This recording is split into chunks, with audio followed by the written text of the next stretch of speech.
ठीक है, चलिए अब यहां से एक नदी हम लोगों ने ऐसे खींच दिया, लकीर खींच दिया, जैसे मैंने अभी आपको रेड कलर का हमने ऐसे एक लकीर खींच दिया, इसका नाम रख दिया भागीरथी। अच्छा ये मत सोचना कि सर ने यहां पर ज्यादा मोड़ा कम मोड़ा, आपकी नदी सीधी हो सकती, क्या दिक्कत है? हमें तो ये समझना है कौन सी नदी कहां पर किससे जाकर मिल रही है। ठीक, अब देखिए जब ये नदी यहां पर आ रही थी उससे थोड़ी देर पहले इधर से एक और नदी लाई सीधी सी, आप ऐसे भी खींच सकते हैं, कोई दिक्कत नहीं। तो आप ऐसे एक नदी मिला दीजिए और इस नदी का नाम है भिलांगना।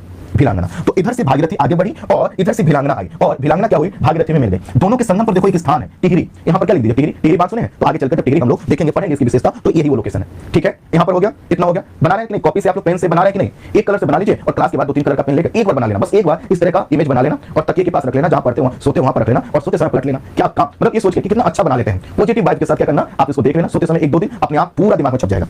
चलो भैया हम यहां पर ले आए इस नदी को, अब क्या कीजिए, इधर से एक और नदी, पूरा ऊपर से नहीं, आधे पेज से ऐसे एक लकीर ऐसे खींचिए और यहां पर इसको लाकर मिला दीजिए, इसको लाकर यहां पर मिला दीजिए, मिला दी। अब मिला देंगे तो यह जो नदी आपने मिलाया, अब ये इस तरह से हो गया है ना, अब ये इस तरह से हो गया। इस नदी का नाम रख दीजिए अलकनंदा, इस नदी का नाम लिख दीजिए Alaknanda.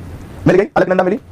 Good morning, good morning, सब लोग बनाइएगा, सब लोग बनाइएगा प्लीज। ये बच्चों चैट मत करो, बड़ा दुख होता है, देख रहे हो आधे घंटा हम उस क्लास में परेशान हुए, आधे घंटा है ना, और अभी भी परेशानी हो, जब तक एक टॉपिक नहीं हो जाएगा तब तक बोलना, तो ऐसा मत करो, पढ़ लो। ठीक है, तो इधर से एक नदी को लाइए और ऐसे मिला दीजिए अलकनंदा। लेकिन यह अलकनंदा यहां पर हमने निकाला क्या, यहां से नहीं, अब क्या कीजिए, यहां पर आकर इसको दो भागों में ऐसे, जैसे सींग नहीं निकलती है, सींग है ना, किसी चीज की सींग निकाल देते हैं है ना, तो ऐसे दो हिस्से ऐसे निकाल दीजिए, दो रास्ते ऐसे बना दीजिए और यह जो आपने खींचा यहां पर एक लिख दीजिए सतोपंथ, सतोपंथ, और सतोपंथ से एक नदी निकल रही होगी और इसका नाम लिख दीजिए धौलीगंगा, इसका नाम लिख दीजिए धौलीगंगा। इधर से देखिए एक नदी निकल रही है जो है कि बद्रीनाथ से एक नदी निकलती है विष्णुगंगा, तो धौलीगंगा, और ध्यान दीजिएगा धौली यही पूछता है कि कहां पर कौन सी नदी मिलती है, अब रट कर बैठे हो तो दिमाग चकरा जाता है। अब ध्यान दीजिए बद्रीनाथ से विष्णुगंगा, इधर से आई धौलीगंगा, ये दोनों ही नदियां एक दूसरे से जोशीमठ या विष्णु प्रयाग पर एक दूसरे से मिल जाती हैं। कहां पर मिल गए, विष्णु प्रयाग। अब इधर से थोड़ा सा इसके दक्षिण में एक और, इधर से पूरब की तरफ से पश्चिम की ओर एक नदी लेकर आइए, इसका नाम है नंदाकिनी, इसका क्या नाम है, नंदाकिनी, लेकर आइए।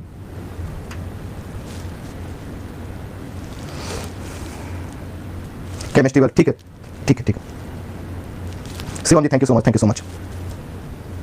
केमिस्ट्री जी ठीक है ठीक है ठीक है। तो अब देखिए यहां से एक नदी को लाइए, वो है नंदाकिनी, और नंदाकिनी को क्या कीजिए, ऊपर से जो आप नदी लेकर आए थे अलकनंदा, उससे क्या कीजिए, मिला दीजिए।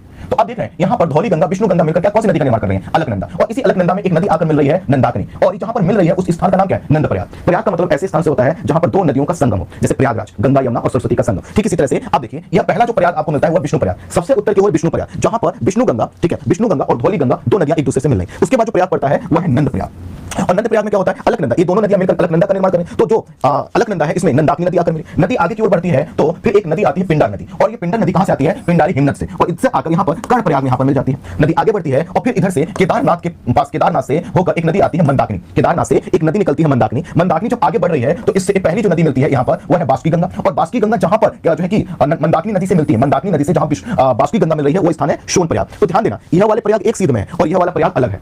तो कई बार आपसे पूछ लिया जाता है कि निम्न में से कौन सा प्रयाग अलग है, तो ध्यान देना ये प्रयाग इधर है, बाकी सब प्रयाग एक सीध में दिख रहे हैं। आप देखिए यहां पर विष्णु प्रयाग, नंद प्रयाग, कर्ण प्रयाग, रुद्र प्रयाग, देव प्रयाग, ठीक है, लेकिन ये प्रयाग इधर है पर्वतीय क्षेत्र में। तो इधर से हम मंदाकिनी नदी को केदारनाथ पर्वत से लेकर आए, बासुकी गंगा का जल हम लोगों ने लिया और नदी आगे बढ़ी और यह अलकनंदा में रुद्र प्रयाग में क्या हुई, अपने जल को मिला दी। फिर यही अलकनंदा जब आगे बढ़ी तो इधर से हम एक नदी लेकर आए थे, पहली नदी भागीरथी, वहीं पर उन दोनों नदियों को हम जिस स्थान पर मिला देंगे वह स्थान है देवप्रयाग। देवप्रयाग से नदी पर्वतीय क्षेत्र में ऋषिकेश तक रहेगी, उसके बाद हरिद्वार से होकर यह मैदानी एरिया में प्रवेश कर जाएगी, प्रवेश कर गई।